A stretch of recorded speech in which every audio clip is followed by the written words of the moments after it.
everyone. Welcome to The Breakdown. I'm Diane Macedo.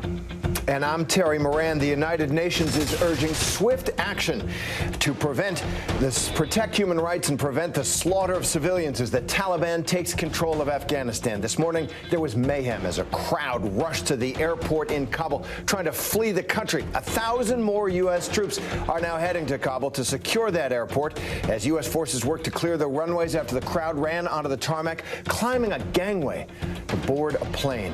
One video shows a child is being pulled on board, clinging to a rope there. Civilians ran alongside Air Force transport planes, some clinging to the sides as it took off. Officials say at least 7 people died in that chaos, including several who fell from the plane as it was flying away. Now, President Biden is under fire for his handling of the withdrawal. He's now back in Washington and set to address the nation in the next hour. We'll bring that to you live when it happens. So what are U.S. troops facing at the Kabul airport, and what's next for those who are successfully evacuated? Let's turn to our Chief Global Affairs correspondent, Martha Raddatz, for more on that. Martha, thanks for being on. What are you hearing from your sources about just the chaos of these evacuations? Well, the chaos we're seeing on television, there's quite a bit of chaos going on in some of the briefings inside the White House. I think there's a lot of finger pointing going on, according to a U.S. official I spoke to, wondering why the military isn't in place and the airport is not secured, clearly not secured. They don't have a hard perimeter. They are watching some of these scenes, and I am told someone said, after there was a comparison to Saigon, said it's worse than Saigon. What the U.S. administration is trying to do is get the Taliban to help them organize convoys to get people out of the city and on to aircraft. The problem is they don't really trust the Taliban, the leaders they're talking to in Doha, and clearly the Taliban are all over the city, taking over several places. There are also unconfirmed reports, but this has been briefed at the White House among senior officials, unconfirmed reports that the Taliban is going door to door, looking for people who either worked for the Americans or who are part of Afghan special forces. So there is a great deal of concern at the White House. You can see those pictures of the Taliban throughout the city in hotels. Others are taking up positions on rooftops and really throughout the city. I know our Ian Pannell is there and has reported that he has been out today and has not seen really any women on the street. Women are in hiding, particularly women who have been outspoken in that country. There was a woman that I interviewed about 5 weeks ago who said she was determined to stay in Afghanistan and fight for women. She has now fled, and that is probably a very, very good idea that she has. Many, many other people would like to do the same. They, again, are trying to organize these convoys, but people are basically in hiding all over Kabul.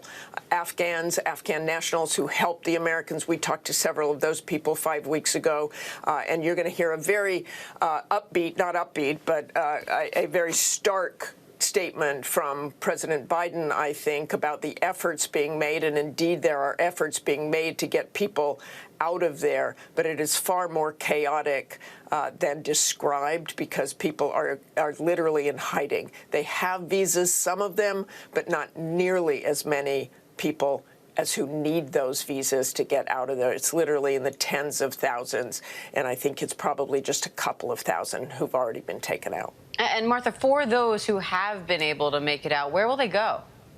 There's a massive effort right now in the government to find places for them to go. As we know, some will come to the United States.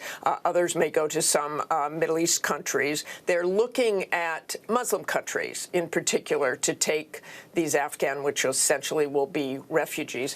There's another thing I want to say about this. We all look at these terrible, chaotic scenes and so hope that people can get out of there and be safe. But imagine these people who have done work for the United States, who risk their lives to work for the Americans and help them out during these past 20 years, they're going to be completely displaced. People are leaving without luggage, without anything, taking their families, gathering them up, don't know where they will end up, and essentially starting their lives over. One of the interpreters who I interviewed when I was there 5 weeks ago was shaking 5 weeks ago, absolutely shaking, said, we will be killed, we will be beheaded if the Taliban takes over Kabul.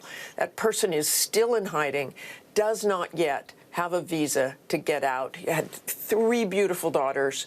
I keep thinking about them today. It is just a horrifying situation there. You know, and Martha, you're reporting from Afghanistan, just 5 weeks, as you say, essentially foretold what we're watching from American commanders themselves who told you that the situation was not looking good. How did this come as a surprise? Did it come as a surprise to you? It doesn't sound like it. And do you think it did to the White House? You know, Terry, as soon as I landed in Kabul at the end of June, it just felt different. It felt dangerous. You talked to people who were terrified that the Taliban was going to take over. There were reports that they were getting closer to Kabul, and I know the Pentagon and others would say, no, no, no, they're outside of Kabul. They're outside of Kabul. Definitely the intelligence community thought eventually there might be a takeover, but that was mostly 12, 16 months away. You didn't hear from anybody that it would be so immediate. We really underestimated what the Taliban is capable of doing. As you know, Terry, the Taliban fights dirty. This is not a regular army. They will take your children. They will behead your neighbor. They will do anything to threaten those people. So you had a lot of fence sitters, and apparently the Afghan security forces, which had corruption problems for many, many years as it was, just gave up. I mean, I've heard reports today that in the south and elsewhere, as soon as the Taliban moved in, those Afghan security forces just put down their rifles and either ran or just gave up. Also, another huge concern is the equipment. The Taliban is going to have all that equipment that we spent all that money on to give to the Afghan forces. When I first went into Afghanistan many, many, many years ago, I remember seeing the burned out Soviet tanks on the hillsides. We're going to see burned out American equipment all over Afghanistan. And Marsha, I want to touch on that because we had Jake Sullivan on, the National Security Advisor, this morning on Good Morning America, talking about the readiness of the Afghan forces. Listen to what he had to say. The president did not think it was inevitable that the Taliban were going to take control of Afghanistan. He thought the Afghan National Security Forces could step up and fight because we spent 20 years, tens of billions of dollars training them, giving them the best equipment, giving them support of U.S. forces for 20 years. And when push came to shove, they decided not to step up and fight for their country. So, Martha, what's your take on that response? Was the Afghan army unprepared or just unwilling to fight? And either way, why not after all these years of training? Well, I think the U.S. is going to have to take a very hard look at how we train foreign militaries. In Afghanistan, in Iraq, you had the problem in both places. I have really watched for these 2 decades the training of Afghan forces. And one of the problems is we put our values and our expectations on these Afghan forces. The illiteracy rate in Afghanistan is astronomical. You had people who wanted to be soldiers coming in who couldn't read. I mean, think about that. They're trying to teach them to read. They're trying to teach them to drive. They're trying to teach them to shoot. They can't really read a stop sign. There are other examples. They can't really count. So they bring these forces in. They give them complicated assignments, complicated weapons, and expect them to do what we do here without that background, without that cultural knowledge that these forces have. So I think there really does have to be some sort of reckoning about these forces and what we have done these past 20 years. Also, you know, you talk about the Afghan forces and just putting rifles down. I talk about that. If the Americans abandoned them, which so many years it was shoulder to shoulder, that was the motto, shoulder to shoulder, the U.S. and Afghan forces, and suddenly there is no shoulder to lean on. They ripped that Band-Aid off and got out of there. And of course, they got out of there before U.S. forces got out of there before the vulnerable Afghans were taken out. And I guess, Martha, also the question, what would they have been fighting for? What is the nation of Afghanistan? You mentioned you were there, as was I, years and years ago. The original mission to get rid of al-Qaeda, which had taken over a sovereign country to launch attacks around the world. That mission was accomplished. And then it became this, let's set up a democracy out there. What are the lessons as this tragedy unfolds today about the efforts that America made, not just to stand up an army, but to stand up a democracy? And there are policy decisions that the U.S. has to look at. I mean, I've said this is a failure of diplomacy. It's a failure of intelligence. It's a failure of military training. It's really a failure of what is it we were trying to do there. And it goes back decades. That what is it beyond going after al-Qaeda, beyond not having a safe haven for terrorists, which may well ramp up again? What is it we were trying to accomplish? There are people there who had an expectation from America. Look back at things that our presidents have said, George Bush, about helping young women, helping women get an education. We did that. There's an expectation that that would continue. I think that is nearly impossible now. We say we will keep providing aid, but with the Taliban in control, I don't know what's going to happen to those women, but they are in desperate shape right now, Terry. Well, and Martha, you just touched on my next question, because the Taliban takeover in Afghanistan, it is expected to have a dire impact on the freedom of those women, many of whom are now educated and they know exactly what they're giving up. So what happens to them now? And that's a good point. Many who are educated and many who weren't even born when the Taliban was in control. I think 62% of the country is under the age of 25. So even those who were born have very little memory of what it was like to have the Taliban there. I met a lovely young woman who had been blown up in her school a couple of months ago, a suicide bombing, and more than 80 others were killed in that bombing. And that girl was determined to go back to school. I keep thinking about her. What is going to happen to her? Is her education over? Is her life in danger? All right, Martha Raddatz, as always, thank you, Martha, for your reporting and your analysis. You bet. Thank you, Martha. Well, what does the change in leadership in Afghanistan mean for terror threats in this country? As I said, the original mission there. Joint Chiefs Chairman Mike Miller says senators over the weekend, he told them that the al-Qaeda threat may need to be reevaluated. So for more on the terror threats that may stem from Afghanistan, we're joined by ABC News contributor Elizabeth Newman, who served in the Department of Homeland Security during the Trump administration. Elizabeth, thanks for joining us. General Milley is who I was talking about, talking to senators, saying that we may need to reevaluate what's going on with relationship to al-Qaeda and Afghanistan. But it sounds like ancient history to me a little bit. As you look at what's happening on the ground in Afghanistan, do you see the Taliban as essentially an Afghanistan domestic phenomenon? Or do you see it as it was in the beginning of the century, as something that could host an international terrorist gang that could attack the United States? Well, it's a good question, Terry, and I think it's going to take us some time to fully see what this new iteration of a Taliban government looks like. But there's no doubt that most intel analysis, and when I was in government, we were talking about withdrawing from Afghanistan really from the moment that Trump took the presidency. So it's certainly an analysis from 3 or 4 years ago, and the Taliban's much stronger now, was suggesting that it was inevitable that they would eventually regain control, and that such control would create a safe haven for terrorists to operate. Now, whether they would have the capability to launch an attack, maybe that takes more decades for them to be able to build that capability. Our layered defense strategy to protect the homeland is stronger, but that doesn't mean that we don't have enemies with intent to launch attacks at our homeland. They are determined, they are patient, and we just created a whole host more of grievances for the next generation to make the United States evil in the eyes of the Afghans that we have betrayed. We made promises for 20 years that we would protect those that helped us in our fight. And by walking out without a competent plan to allow them to evacuate safely, we are likely creating a whole host of grievance that we will be dealing with for generations to come. Elizabeth, this withdrawal from Afghanistan seems to be one of the few areas where both the Trump and Biden administrations actually seem to agree. Former President Trump over the summer even said, I started the process and they couldn't stop it. So where do you think this went wrong? Was this a bad idea from the beginning, or did something go awry at some point?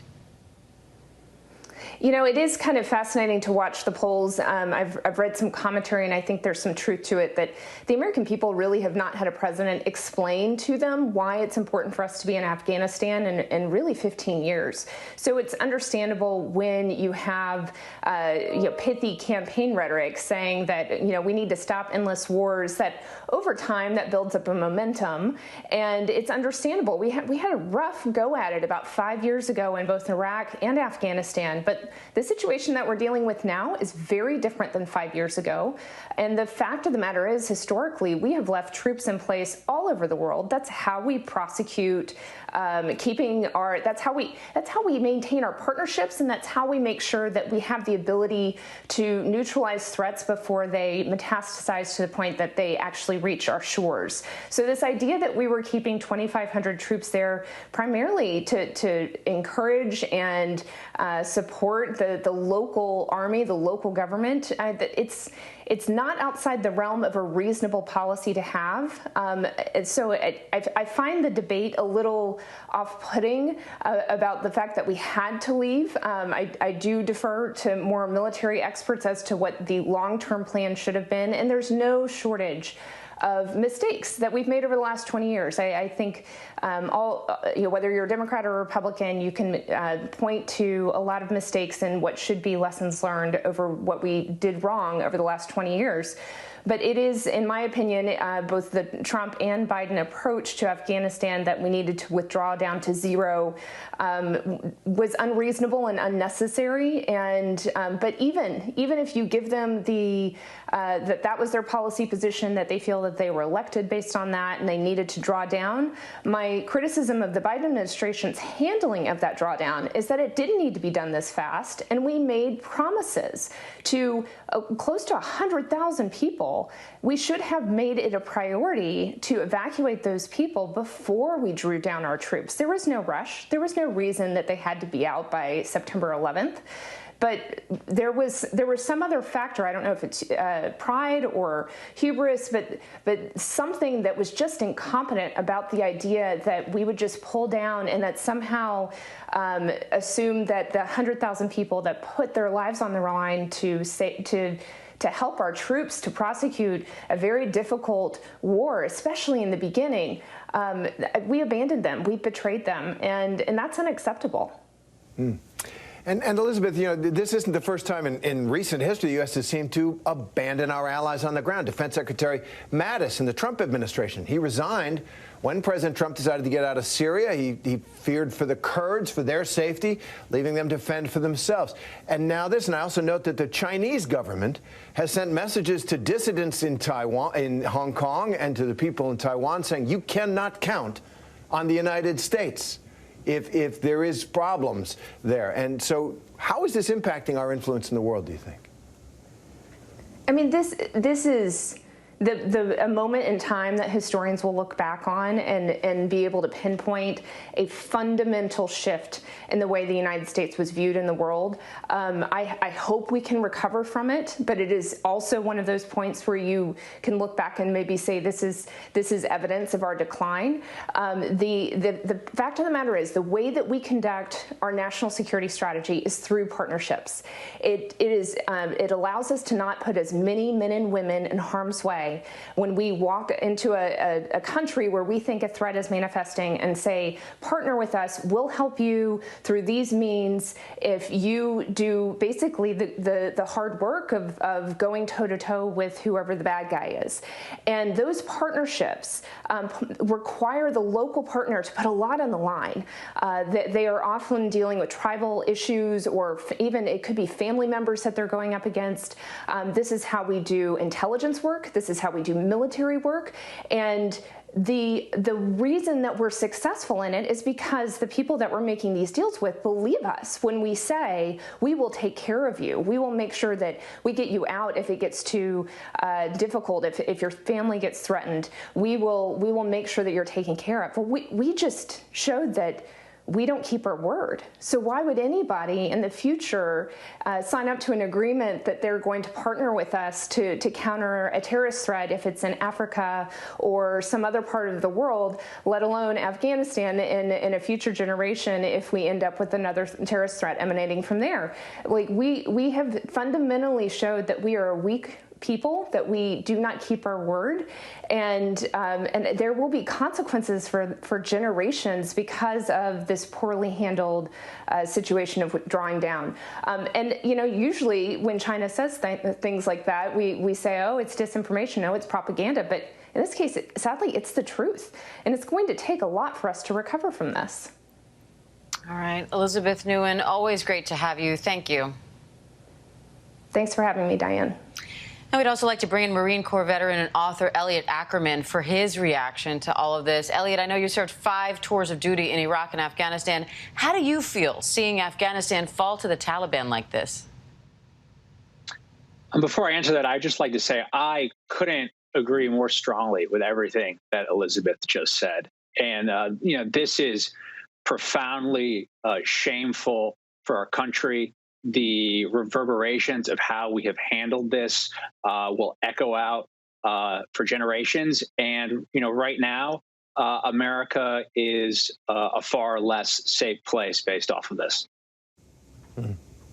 And ELLIOT, while we're waiting to hear what President Biden says about Afghanistan's fall to the Taliban in his remarks this afternoon, which we're going to be covering, but I want to ask you your opinion. Right now, it does seem like there's almost a kind of a blame game going around. There's people who support President Biden pointing at President Trump and vice versa, and Obama and Bush. He's the 4th president to have been president during our war in Afghanistan. How has this administration and other past presidencies played a role in this situation, do you think? Well, I think certainly the execution of this withdrawal has been handled in an extremely haphazard way. And just to speak, particularly to the blame game that, yes, does seem to be going on right now, I think it's important to recognize that as we speak, there is a crisis at the airport in Kabul, and there are still American citizens in Afghanistan who have not been evacuated. And as much as, many of us are pontificating about whether this is like Saigon in 75 or this is worse than Saigon in 75, that ship has sailed. The question now should really be, how do we avoid this becoming like Tehran in 1979, in which you see hostages being taken and Americans not being able to leave Afghanistan because of the Taliban? So we are in the midst of a crisis. I think right now our leaders need to move us through this crisis. We need to get all of the American citizens out of Afghanistan, and we need to do our very best to get our Afghan partners out of the country so we can at least do some damage control for what obviously many Afghans are feeling, and justifiably so, is a massive betrayal. And those are the pressing problems in Afghanistan. Here in this country, the country is going through a kind of trauma of defeat is what we're looking at. And I wonder what you expect to hear from President Biden. I'm thinking in particular of President Kennedy, a new president. When the Bay of Pigs invasion that he inherited failed, he stood up and said, I am the responsible officer of the government. In other words, it's on me. Do you expect President Biden to say something like that? I hope that that's what he says. I hope we don't hear or have any hints of recriminations or a passing of the buck, whether that is or is not justified. I think, what he owes the American people is a very candid assessment of the situation on the ground, which is probably also an admission that things have not gone according to plan, and what the plan is moving forward to ameliorate the situation, to get American citizens out of the country. I think he owes that to their loved ones, who I'm sure are watching the television and looking for news, and what we are going to do for our Afghan partners to do right by the promises that we've made to them, and to, in some way, pick up our national honor from off the floor. So, Elliot, what do you want to hear from President Biden today, and what will you be listening for as he speaks? You know, what I want to hear from him is his assessment of the situation on the ground and what the plan is moving forward to get American citizens and get our Afghan partners out of the country, and then perhaps some sense of what the strategy is moving forward to deal with the Taliban, the region, and ensure that our homeland is safe. And when you look, Elliot, at the wider picture, the broader implication of this fall, and as we were just talking with Elizabeth, the way that China is already exploiting it for propaganda purposes, you know, how will the U.S.'s response be remembered? What impact will it have? Well, I think it's important to keep in mind that, I mean, Afghanistan is, through history, is a strategically essential nation. I mean, it sits at an important crossroads in Asia. It has vital mineral wealth that surely the Chinese are eyeing. It's significant to Russia, obviously very significant to Pakistan.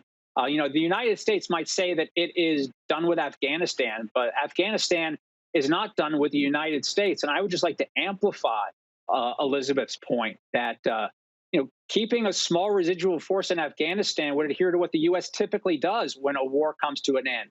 What we did in Europe after the Second World War, or in Japan, or even our enduring commitments to wars in our own hemisphere, places like Colombia, where we participated in a 3 decades-long war against the FARC that ultimately led to a positive conclusion. So what is going to be our enduring presence, or at least posture now, to that part of the world? Because, you know, the United States, like, we're not Aruba. You know, we are a leader in the world. And in order to lead, you need to be present. All right, author and Marine Corps veteran Elliot Ackerman. Elliot, thanks for your time today, and thank you for your service to this country. Thank you. All right, coming up, Haiti is in desperation as the island prepares for Tropical Depression Grace just hours after being devastated by a 7.2 magnitude earthquake. See the latest on the search and rescue mission when we return.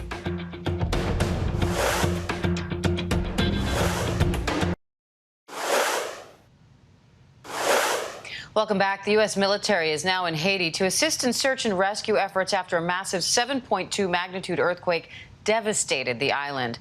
Right now, nearly 1,300 people are confirmed dead, with at least 2,800 injured and hundreds still missing. Chief National Correspondent Matt Gutman is in Haiti, just a few miles from the epicenter, with the latest. Hey, Diane, this is one of those many devastated communities in the west and south here in Haiti. This was a voodoo temple, and until just a few minutes ago, there were fire brigades here trying to find bodies. There's apparently a ceremony going on when the earthquake hit, and the entirety of this pretty significantly sized building just slid down the mountain. We still don't know the death toll. We know it's over 1,300. It is very likely going to rise. The aid groups we've been working with here say that they have seen unmarked graves, meaning that there are probably people among the dead who have not been counted. Just want to give you a sense of how powerful that quake is. I mean, it cleaved this, carved out this line right in the road, farther up this main thoroughfare from La Calle on the coast to Jerem on the other side of the island, completely cut off. There are excavators there. This is a house that crumbled. We were told that there was at least one person killed here as well. And everywhere you look on this street, you can maybe pan up behind me, house after house destroyed. All of this is made much more difficult because of the obstructions on the roadways. It is very hard to get help to people who need it, especially higher up in the mountains. And the farther up we've gone, the more damage we've seen. There are places, many places, that we and even Haiti Civil Defense and foreign aid groups have not been able to reach yet. That is a major concern, especially given that this tropical depression is bearing down on the region, expected to dump significant rain, meaning all those landslides are going to turn into mud. If there's anybody still alive, and we hope there is, in the rubble, it's going to make their pain even that much worse. Obviously hamper rescue efforts as well. Diane. Horrible, Matt. In La Calle, Haiti. Matt, thank you. Thank you for that report. We're going to switch to the pandemic now. The United States is reporting the highest number of COVID cases on consecutive days since back in January as this Delta variant continues to surge across the country. We're also seeing record high hospitalizations for people under 49 years old, as 83,000 Americans are hospitalized with the virus nationwide. It's for real. ABC's Aaron Katursky has the latest. Cases of the highly contagious Delta variant continue to surge across the country. Nationwide, more than 140,000 new COVID cases were reported Friday and Saturday, the highest on consecutive days since January. The southeastern corner of the country has been particularly hard hit. The 8 states with the highest case rates are all in the region. Texas is now treating more hospitalized patients than the peak of last year's summer outbreak. In Louisville, around 90% of hospitalized COVID patients are unvaccinated. Danielle Nelson, her husband and 2 sons all contracted the virus. She is in quarantine. Her husband is hospitalized. Luckily, her sons recovered quickly. I know I was very, very lucky with my kids. I was very lucky.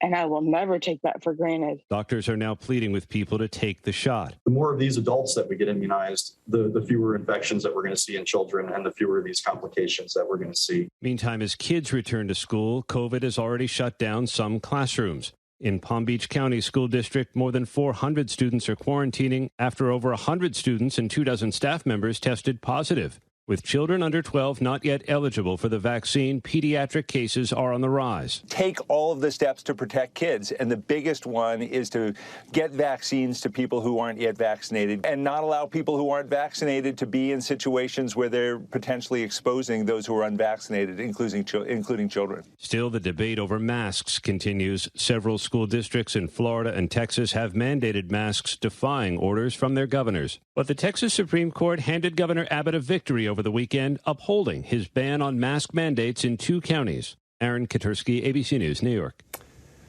So the pandemic continues to surge, as does our political fight over it. Aaron Katursky, thanks for that. And earlier today, I spoke with infectious disease specialist at South Shore Health and ABC News medical contributor Dr. Todd Ellerin, discussing how concerned vaccinated people should be about getting the Delta variant and if the type of shot you received has any impact. Let's listen. When you look at these numbers, more than 140,000 new cases reported on Friday and Saturday, a record number of hospitalizations for people under 49. How bad is it, and what can we expect to see over the next few weeks? This is sobering, Diane. I mean, we know what to do. We know how to get control of this epidemic in the U.S., but we're not doing it. And we are in the middle of summer. So it makes you think we only have to jump a few more months and winter's here. Millions of people unvaccinated, the most contagious variant surging. So, you know, we just have to do the things that we keep saying to the public and hoping that people will listen and do the right thing. Now, the FDA has authorized booster shots for the immunocompromised. So how do people know if they qualify, and how do they get the shot if they do? Right. So the CDC did give a broad guidance for immunocompromised people. They said moderate to severe. So that is a large number. And I do think that this is the group of people that, you know, when you respond to that first prime dose, that first dose, and even the second dose, you may not get as robust an immune response as we might. So I think it's important that people talk to their providers. And I would set the bar low. We want a lot of immunocompromised people getting that booster because we want more robust antibodies as we move into the cooler seasons, knowing that the Delta variant is still going to be there. Now, how concerned should vaccinated people be about getting infected with the Delta variant? And should people be more worried if they got J&J shots versus the Pfizer or Moderna? All right, so there's a lot to unpack there. I think what I want to emphasize is that the vaccines are working. It's reducing the likelihood of hospitalization. It's markedly reducing the likelihood that you're going to die from COVID-19. Now, as far as the J&J vaccine, you know, the CDC, when they came out with the recommendation to boost immunocompromised people, they're really focusing on the mRNA vaccine, and they're focusing on the people that have received 2 doses. Well, what if I'm an immunocompromised person who received the J&J vaccine? There are millions millions of people that want to know that answer. We really need to hear from J&J, who, remember, there's that other trial that's doing 2 doses of J&J, not the single dose. We're waiting for that information. We really need to hear about that soon. And the CDC really needs to step up and tell people who are immunocompromised right now and have received the J&J vaccine what they should do. And, you know, personally, I believe that we should be boosting people who've only received a single J&J shot. Now, Dallas is out of pediatric ICU beds. Some schools there are starting today. Others have already started. And some are mandating masks, despite the fact that the Texas Supreme Court has upheld Governor Greg Abbott's ban on school mask mandates. So how crucial do you think it is to have students and teachers masked right now? We cannot let politics corrupt an effective public health response. And that's what we're seeing here. We know, even before vaccination, we know that masking, universal masking in schools reduces the number of transmissions. We need masking now in schools more than ever because we have a much more contagious variant. And we know, by the way, that the majority of students who go back to school are unvaccinated because under 12, there's no recommendation right now for that. And we still know that only the minority of kids 12 to 17 have actually received the vaccine. We need universal masking in schools, whether there's a mandate or not. All right, Dr. Todd Ellerin, always great to talk to you. Thank you. You too, Dan. Thank you for that. Hi, everyone. George Stephanopoulos here. Thanks for checking out the ABC News YouTube channel. If you'd like to get more videos, show highlights, and watch live event coverage, click on the right over here to subscribe to our channel. And don't forget to download the ABC News app for breaking news alerts. Thanks for watching.